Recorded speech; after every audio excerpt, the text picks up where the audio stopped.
Jedediah! There are more wolves coming! Get behind me, Abigail! Keep that shovel ready! This is my land! I'm not running from them! They say the Wyoming cold takes everything a woman has. But for Abigail Prescott, the real danger wasn't the frostbite, it was the quiet mountain man who emerged from the timber.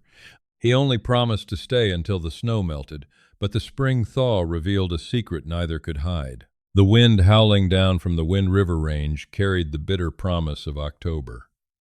It was 1,878, and the Wyoming Territory was a graveyard for the unprepared.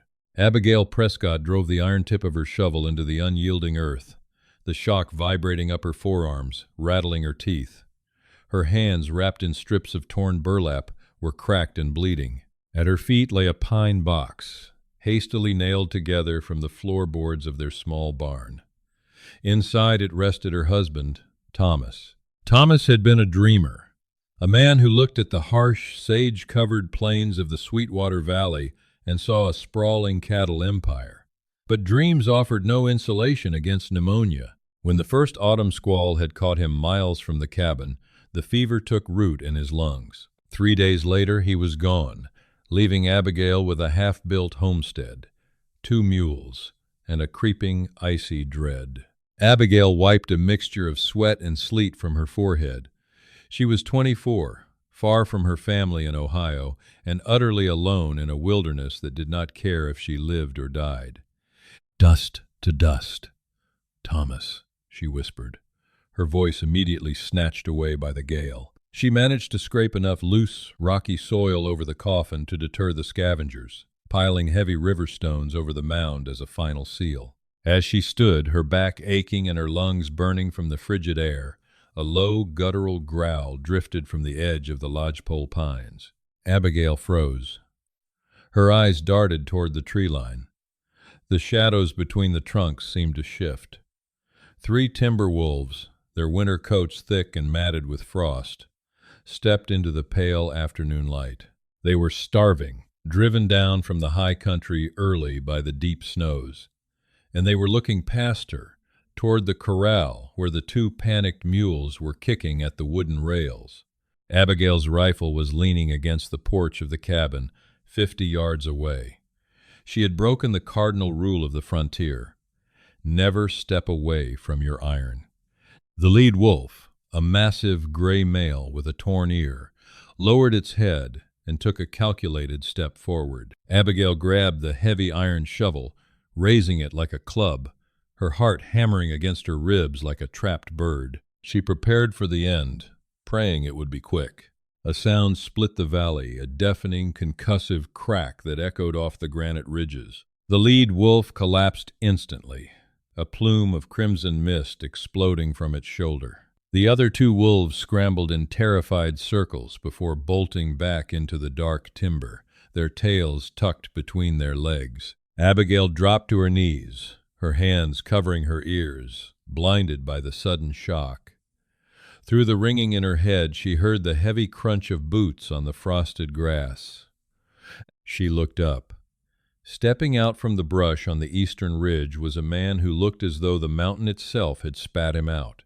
He was tall, broad-shouldered, draped in a heavy, grease-stained bison coat. A thick, dark beard obscured the lower half of his face, and his eyes, pale and piercing beneath the brim of a weathered slouch hat, locked onto hers. In his massive hands he casually reloaded a smoking Sharps, .50 caliber buffalo rifle. He didn't rush toward her.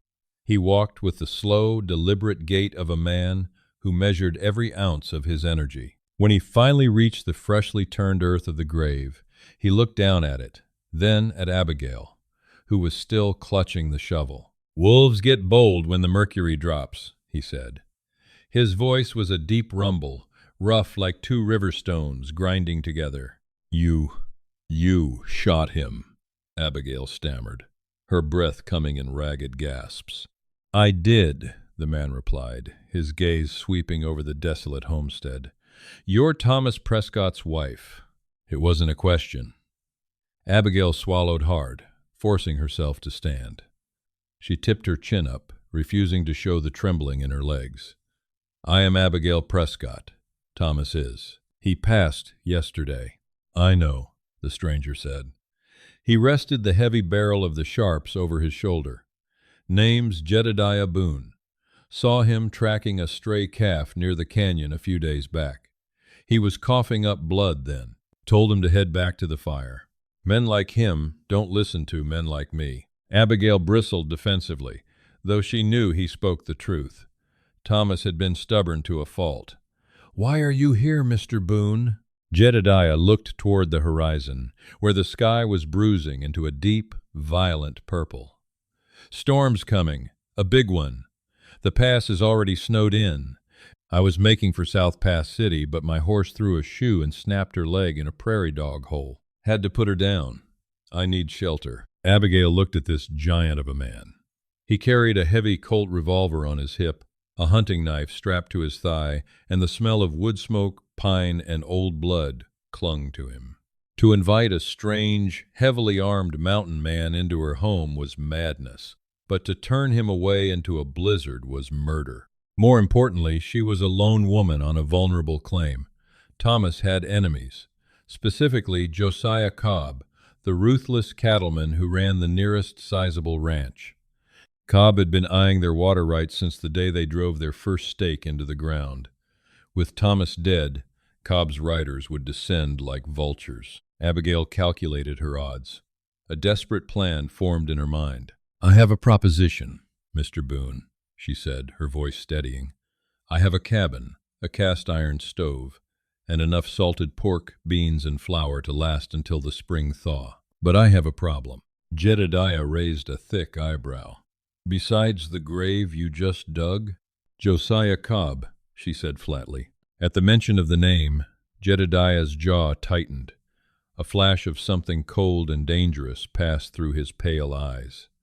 "Cobb's a snake. He runs his cattle on whatever grass he pleases and burns out anyone who argues. He wanted our water. Thomas refused to sell.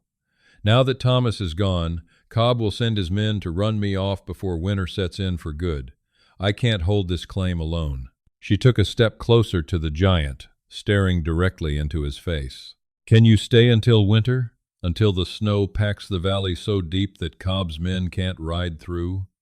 If you stay and protect this claim, you have a warm bed by the hearth and half my provisions." Jedediah looked at the small, fragile woman standing in the freezing wind.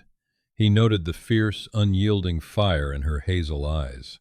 He looked at the modest, sturdy cabin Thomas had built, and then back at the darkening sky. "Lady," Jedediah murmured, "winter's already here. Can you stay?" she repeated, her grip tightening on the shovel handle. Jedediah let out a long breath, a plume of white vapor pluming in the air. "I'll stay till the snow melts. But when the spring thaw comes and the trails open, I'm gone." "Agreed," Abigail said. "Now help me drag that wolf carcass away from the mules. We have work to do." By mid-November, the Wyoming landscape had been transformed into a blinding white ocean. The temperature plummeted to 30 below zero, freezing the sap in the trees so solidly that the trunks would occasionally crack like rifle fire in the dead of night. The one-room cabin became a sanctuary, but it was also a cage. Abigail and Jedediah settled into a rhythm born of necessity. They were two strangers trapped in a 20 by 20-foot box of hewn logs and mud chinking. The tension between them in the early weeks was a physical thing, thick and suffocating. Abigail gave Jedediah a pallet near the cast-iron stove, while she occupied the bed behind a hanging quilt that served as a makeshift wall. Jedediah was a ghost in the small space. He spoke rarely, moving with an eerie, silent grace for a man of his immense size.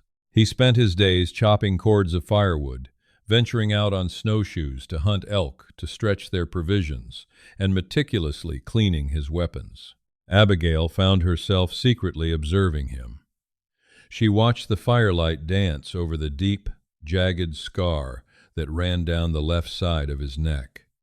She noticed the rough, calloused gentleness of his hands when he carved a new handle for her broken butter churn. He was terrifying, yet he offered a strange, grounding comfort. He never once breached the invisible boundary she had set. He treated her with a gruff, distant respect that both relieved and confusingly frustrated her. One evening, as Abigail was mending a torn woolen sock, she broke the heavy silence. "How did you get that scar, Jedediah?" He paused his whittling. He looked into the fire for a long moment before answering. "A Cheyenne lance, down near the Republican River, about 6 years back. I was scouting for the cavalry." "You were a soldier?" "I was a tracker," he corrected, his tone darkening. "I led soldiers to places they had no business being. When I realized what kind of men I was guiding, I walked away. But not before a raiding party found us." He resumed his carving, his jaw set. "I don't hold it against them. The Cheyenne, I mean. They were defending their home, something I learned to respect." Abigail lowered her sewing. "Is that why you live up in the mountains? To hide?" Jedediah's pale eyes flicked up to meet hers. "I don't hide, Mrs. Prescott. I just prefer the company of trees. Trees don't lie, they don't cheat, and they don't stab you in the back." Before Abigail could respond, the deep, muffled sound of horses trudging through deep snow echoed from outside. Jedediah's demeanor instantly shifted. The quiet, contemplative man vanished, replaced by a coiled predator. He stood up, dropping his knife and wood, and smoothly lifted his Sharps rifle from the table. He thumbed back the massive hammer. "Stay behind the quilt," he ordered softly. Abigail ignored him. She grabbed her own Winchester repeater from the corner. "This is my home." Jedediah looked at her, gave a curt, approving nod, and stepped to the heavy oak door. He cracked it open just enough to see out into the twilight. Outside, cutting through the knee-deep drifts, were 5 riders. The horses were lathered and exhausted, their breath billowing in massive clouds. At the front of the pack rode Caleb Higgins, Josiah Cobb's ruthless foreman. Higgins was a lean, rat-faced man, wrapped in a heavy drover's coat. A lit cigarillo clamped between his yellowed teeth. "Hello, the house!" Higgins shouted, his voice cracking like a whip in the frigid air. "Mrs. Prescott, it's mighty cold out here. We brought a carriage to take you into town." Jedediah kicked the door wide open and stepped onto the porch. He didn't raise his rifle, but he held it across his chest in a way that left no doubt of his intentions. Higgins reined his horse back, surprised. The 4 hired guns behind him instinctively reached for their saddle guns. "Town's 50 miles south. Higgins," Jedediah boomed, his voice carrying over the wind. "And the lady isn't taking visitors." Higgins narrowed his eyes, peering through the blowing snow. Jed Boone should have known a stray dog would find his way to a warm fire. "This ain't your business, mountain man. We're here on legal matters. From Mr. Cobb." Abigail stepped out onto the porch, standing just behind Jedediah's massive shoulder. The wind instantly bit into her cheeks. "I have nothing to say to Josiah Cobb. Get off my land." Higgins sneered, pulling a folded piece of heavy parchment from his coat pocket. "It ain't your land anymore, widow. I'm holding a promissory note, signed by Thomas Prescott, witnessed by the town magistrate. Your dead husband borrowed $3,000 from Mr. Cobb last spring to buy winter feed and a new herd. The herd died in the summer drought, and the loan came due on the 1st of November. Abigail's heart stopped. The world seemed to tilt on its axis. "You're lying," she whispered, though the sudden, sickening realization hit her. Thomas had vanished for 2 weeks in May, claiming he was scouting new trails. He had come back with expensive tools and a strange, manic optimism. He had never told her where the money came from. "It's legally binding, Mrs. Prescott," Higgins shouted with a cruel smile. "Mr. Cobb owns this claim. We're here to take possession. We brought a wagon for you. We're being neighborly. You can pack a trunk. But you're leaving." "It's a forgery!" Abigail yelled, tears of betrayal and rage freezing on her lashes. "Doesn't matter what you think it is," Higgins said, nodding to his men. Two of them dismounted, pulling shotguns from their scabbards. "We're coming in, Boone. You're outnumbered. Ride away, and we won't put you in the ground next to the husband." Jedediah didn't flinch. He slowly raised the massive Sharps rifle, planting the buttstock firmly against his shoulder. He aimed directly at the center of Higgins' chest. "This is a .50 caliber buffalo gun, Higgins," Jedediah said, his voice entirely devoid of emotion. "It fires a 500-grain lead slug. If I pull this trigger, the bullet is going to go through your chest, through your spine, and probably kill the horse behind you. Your men might get me, but you will be dead before you hit the snow. I guarantee it." The absolute certainty in Jedediah's voice froze the hired guns. No one moved. The wind howled through the porch eaves. Higgins stared down the cavernous barrel of the rifle. He swallowed hard, the cigarillo trembling in his lips. He was a bully, but he wasn't a martyr. "The snows are coming," Higgins spat, his bravado cracking. "You can't hold out forever, Boone. The law is on our side. We'll be back when the spring thaw opens the pass. And we'll bring the sheriff." "Come spring, we'll see," Jedediah replied. "Now turn those horses around before I lose my patience." Higgins yanked his reins violently, spinning his horse. "You're a dead man, Boone, and you're sleeping in another man's dirt, widow." The riders plunged back into the swirling snow, disappearing into the whiteout as quickly as they had arrived. Jedediah lowered his rifle and turned to Abigail, who had collapsed against the doorway, sobbing uncontrollably. The fear of the confrontation was nothing compared to the pain of discovering that Thomas had secretly gambled away their future, leaving her with nothing but broken dreams. He guided her inside, barred the door against the bitter cold, and silently poured her a cup of hot black coffee. He offered no false promises, only quiet comfort. He pressed the warm metal into her trembling hands. "Drink," he commanded softly. Abigail looked up at him, her eyes red and swimming in tears. "He lied to me, Jedediah. All of it. This cabin, the land. It isn't mine. He traded it away." Jedediah pulled up a wooden stool and sat in front of her. For the first time, the imposing mountain man reached out. He placed his massive, rough hand over hers, steadying the cup. "A piece of paper don't mean a damn thing out here, Abigail," he said, using her first name for the first time. The sound of it on his lips sent a strange shiver down her spine that had nothing to do with the cold. "Possession is the only law the winter respects. This is your home. You bled for it. You buried a man for it. Cobb doesn't get it just because he bought a signature. But in the spring—" She choked out. "Spring is a long way off," Jedediah said, his pale eyes burning with a fierce, protective fire. "Right now, it's just you, me, and the winter. And I don't lose to the winter." January arrived not with a whimper, but with the roar of the great blizzard of '79. For 14 days the sun did not rise over the Wyoming plains. The sky was a ceiling of slate gray, and the snow fell so thick and fast it felt like the world was suffocating. Drifts swallowed the cabin, burying the windows in a solid wall of white. Inside, the atmosphere shifted from tense survival to an intimate, shared isolation. The world outside ceased to exist. There was no Josiah Cobb, no past, no future.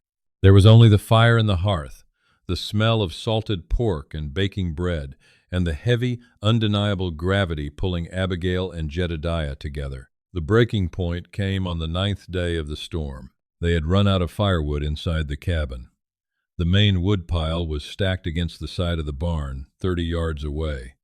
To step outside was to step into a freezing void where temperatures hovered near 40 below. "I'll go," Jedediah said, wrapping a thick wool scarf around his face. He took a heavy coil of rope, tying one end to the iron latch of the door. "Hold this end. If you feel 3 sharp tugs, pull with everything you have." Abigail watched him step out into the roaring white abyss. The wind immediately grabbed the heavy door, nearly ripping it from its leather hinges before she managed to wrestle it shut, leaving a crack for the rope. 10 minutes passed, then 20. The rope remained slack. Panic cold and sharp, seized Abigail's chest. She pulled on the rope. It offered no resistance. It had gone loose. "Jedediah!" she screamed, though she knew the wind swallowed the sound before it left her lips.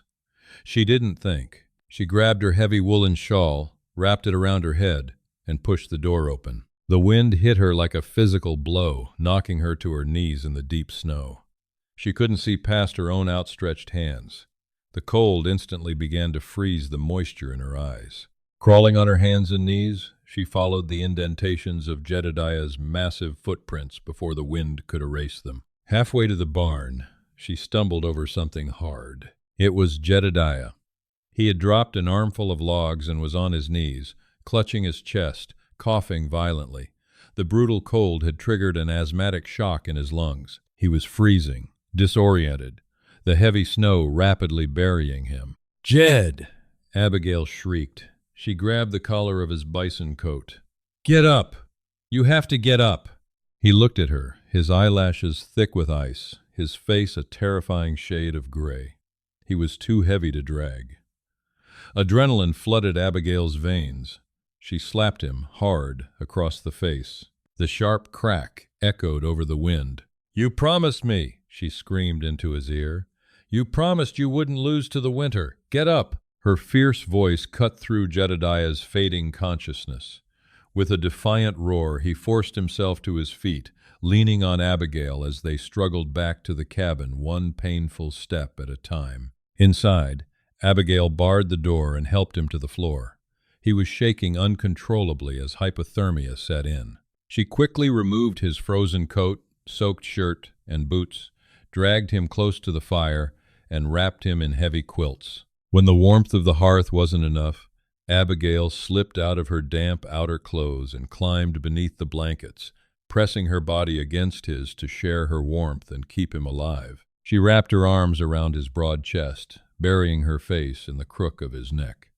His skin was like ice, but beneath it, his heart hammered a steady, powerful rhythm.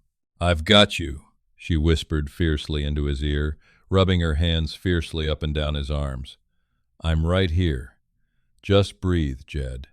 Just breathe."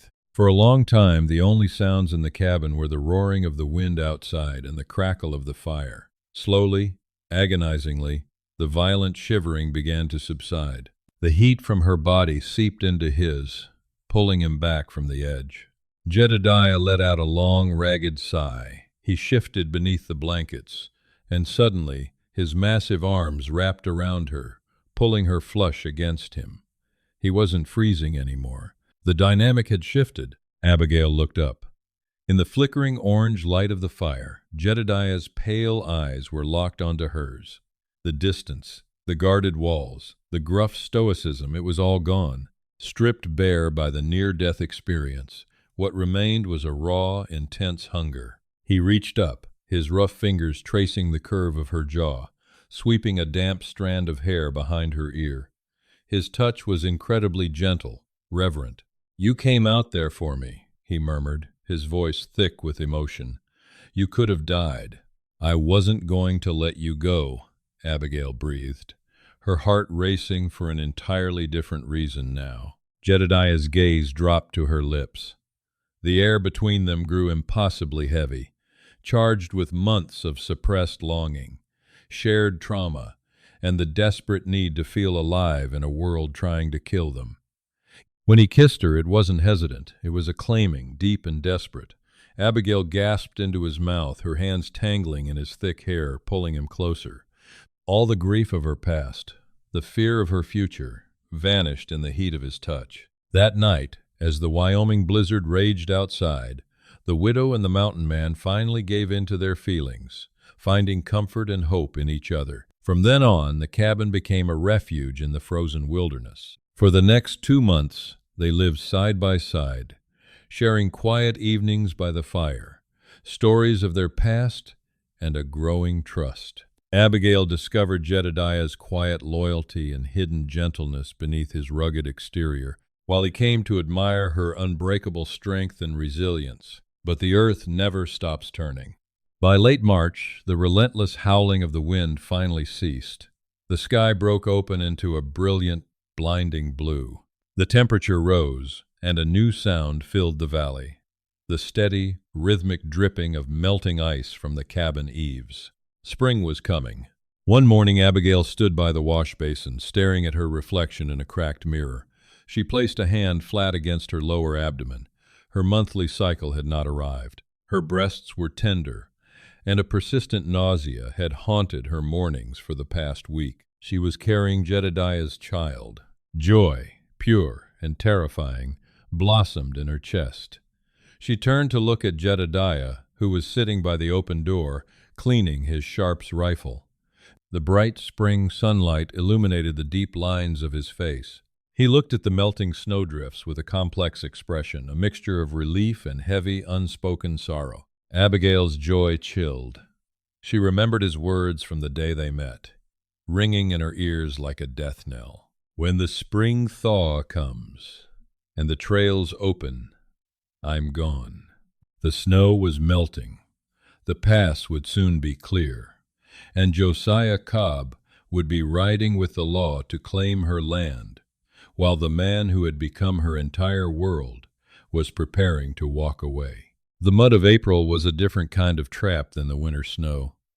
As the Sweetwater Valley thawed, the earth turned into a thick, sucking mire that smelled of wet pine and blooming sage. For Abigail, the melting ice did not signal salvation, it signaled an end.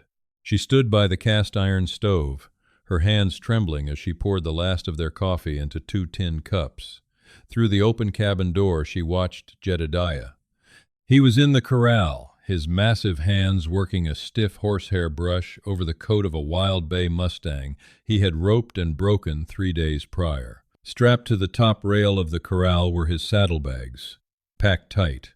His heavy winter bison coat was rolled and tied behind the saddle. He was a man of his word. He had promised to stay until the snow melted. The snow was gone, and so, it seemed, was he. Abigail walked out onto the porch, the soft spring breeze tugging at the hem of her cotton dress. She carried the coffee down to the corral, her boots sinking an inch into the mud with every step. Jedediah stopped brushing the Mustang as she approached. He took the cup from her, his fingers brushing hers. The heat of his touch was a sharp contrast to the cold dread sitting in her stomach. His pale eyes wouldn't meet hers. Instead, they fixed on the jagged peaks of the Wind River Range in the distance.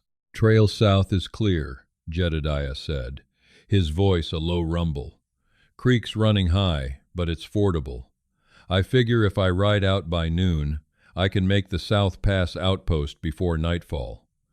Abigail stared at his rugged profile, at the scar tracing down his neck, the intimacy they had shared, the quiet nights wrapped in each other's arms as the blizzard raged, felt like a dream that the morning sun was burning away. "You're just going to ride away," she said, her voice tighter than she intended. "After everything." Jedediah set the cup on a fence post. He finally looked at her, and the raw agony in his eyes stole her breath. "Abigail, you know what I am.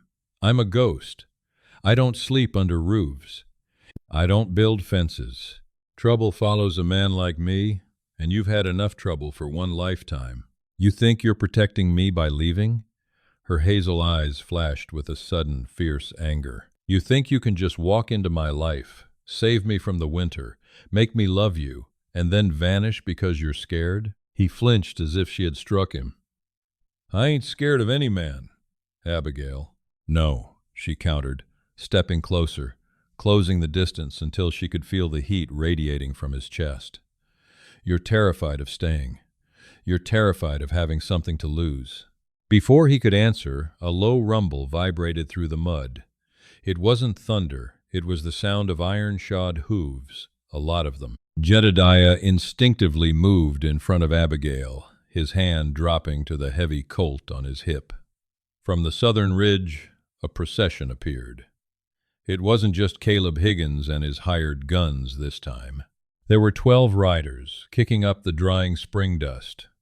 In the center of the column rode a man in a tailored broadcloth suit, atop a stunning silver-dapple gray stallion. Beside him rode a man with a tin star pinned to his canvas duster. Josiah Cobb had come to collect, and he had brought Sheriff Amos Bullock to make it legal. Jedediah's jaw clenched. "Get in the cabin. Bar the door." "No," Abigail said, her voice shaking but resolute. "I am not hiding, but before they get here, Jedediah Boone, you need to know exactly what you are walking away from." He glanced back at her, his brow furrowed in confusion. Abigail placed a hand firmly over her lower abdomen. She looked him dead in the eyes, stripping away all her pride, leaving only the fierce truth of a frontier mother. "By next winter, there will be a child in that cabin. Your child, Jedediah." The mountain man froze. For a man who had faced charging grizzly bears and Cheyenne war parties without blinking, the words hit him with the force of a runaway train. His pale eyes widened, dropping to her stomach, then snapping back to her face. His chest heaved as he struggled to pull air into his lungs. "A baby," he whispered, the gruffness entirely gone from his voice. "Yes," she said. "Now, do what you will. Ride out or stay, but know that you are leaving a family behind." There was no time for him to answer. The riders breached the edge of the property, fanning out in a wide semicircle, effectively surrounding the cabin and the corral. Higgins sneered down at them, a shotgun resting across his pommel. Josiah Cobb, a man with cold, aristocratic features and a neatly trimmed silver beard, nudged his stallion forward. He looked at the modest homestead with absolute disdain. "Mrs. Prescott," Cobb called out, his voice smooth and dripping with false sympathy, "I see you survived the winter. A miracle, truly. I trust you are packed. Sheriff Bullock is here to execute the eviction order." Sheriff Bullock, a heavy-set man who looked deeply uncomfortable, cleared his throat. "It's the law, ma'am." The magistrate in Denver authenticated the promissory note. "The claim belongs to the Cobb Cattle Company." Jedediah stepped forward. The shock of Abigail's revelation had vanished, replaced by a terrifying, lethal calm. He didn't reach for his revolver. He simply stared at Josiah Cobb. "Let me see that note," Jedediah demanded. Cobb scoffed. "I don't answer to drifters. Higgins, remove them from the property." "I said," Jedediah roared, a sound that made Cobb's stallion dance nervously, "let me see the damn paper." Bullock, wanting to avoid a bloodbath, pulled a folded parchment from his saddlebag and tossed it into the mud at Jedediah's feet. Jedediah picked it up, shaking off the dirt. He read the ink, his eyes scanning the bottom of the page. Suddenly, Jedediah let out a dark, humorless laugh. He looked up at Cobb, and the temperature in the valley seemed to drop 10 degrees. "Magistrate Horace Pendleton, Denver, Colorado," Jedediah read aloud. "Witnessed on the 14th of May, 1878. "Completely legal," Cobb said, though a flicker of unease crossed his face. "It would be," Jedediah said, stepping deliberately toward Cobb's horse, "if Horace Pendleton hadn't been hanged for forgery and embezzlement in Abilene on May 2nd of last year, 2 weeks before he supposedly signed this." A dead silence fell over the yard. Sheriff Bullock turned sharply to Cobb, his face draining of color. "Cobb, what is he talking about?" "He's a liar!" Higgins shouted, raising his shotgun. "I was the man who tracked Pendleton down for the U.S. Marshals," Jedediah said, never breaking eye contact with Cobb. "I watched him swing. This note is a forgery. Thomas Prescott didn't owe you a dime. You murdered him on paper to steal his water." The revelation hung in the air like a lit fuse. Josiah Cobb's aristocratic composure shattered. His face twisted into an ugly snarl of desperation. He had bought the sheriff, but he couldn't buy his way out of federal forgery charges if the U.S. Marshals were alerted. "Kill him," Cobb hissed to Higgins. "Kill them both and burn the cabin." Time seemed to slow down. Higgins swung the double-barreled shotgun toward Jedediah, his finger tightening on the trigger. But Higgins had underestimated the mountain man. Jedediah didn't draw the heavy Colt from his hip. Instead, with terrifying speed, he grabbed the barrel of Higgins's shotgun, shoving it upward just as it discharged. The deafening blast sent a cloud of buckshot tearing into the sky, spooking the horses. In the same fluid motion, Jedediah yanked the shotgun hard, pulling Higgins straight out of his saddle. The foreman hit the mud with a sickening thud. Before Higgins could recover, Jedediah drew his hunting knife and pressed the heavy 10-inch steel blade directly against Higgins's throat. The remaining hired guns drew their weapons, but Jedediah grabbed Higgins by the collar, hauling him to his knees and using him as a human shield. "Draw down!" Jedediah bellowed, his voice echoing off the valley walls. "First man who cocks a hammer watches Higgins bleed out, and then I start shooting." Abigail hadn't panicked. While the men were focused on the struggle, she had sprinted into the cabin. She emerged onto the porch, the heavy Winchester repeater pressed firmly to her shoulder. She aimed directly at Josiah Cobb's chest. "Tell them to drop their guns, Mr. Cobb," Abigail yelled, her hands steady, her maternal instinct turning her into a pillar of iron, "or I will finish what the winter started." Sheriff Bullock, realizing he had been played and was now caught in a losing battle, threw his hands in the air. "Hold your fire. All of you, stand down. Cobb, this note is forged. I ain't dying for your land grab. Drop the guns, boys." Without the sheriff's backing, the hired guns hesitated. They were paid $20 a month. It wasn't enough to die for. One by one, they slid their rifles back into their scabbards and dropped their revolvers into the mud. Josiah Cobb sat atop his gray stallion, trembling with rage. He looked at the giant holding his foreman hostage, and then at the fierce widow holding him at gunpoint. His empire of intimidation had just crumbled. "You haven't won," Cobb spat. "I own half the judges in this territory." "Then you can explain to them why you're carrying a dead man's signature," Sheriff Bullock said in disgust. He pulled his own revolver and aimed it at Cobb. "Get off the horse, Josiah. You're under arrest for fraud and attempted murder." Jedediah released Higgins, shoving him face first into the mud, and stepped back. The sheriff's deputies disarmed Cobb, bound his wrists, and threw him into the back of the wagon he had brought to evict Abigail. Within 20 minutes, the posse rode back toward the town, taking the disgraced cattle baron and his bruised foreman with them. The Sweetwater Valley fell quiet once again, save for the gentle babbling of the spring runoff. Jedediah stood in the yard, his chest heaving, his hands coated in mud. He looked at the retreating riders, then slowly turned to face the porch. Abigail lowered the Winchester. Her knees finally buckled, the adrenaline draining from her system, leaving her exhausted and shaking.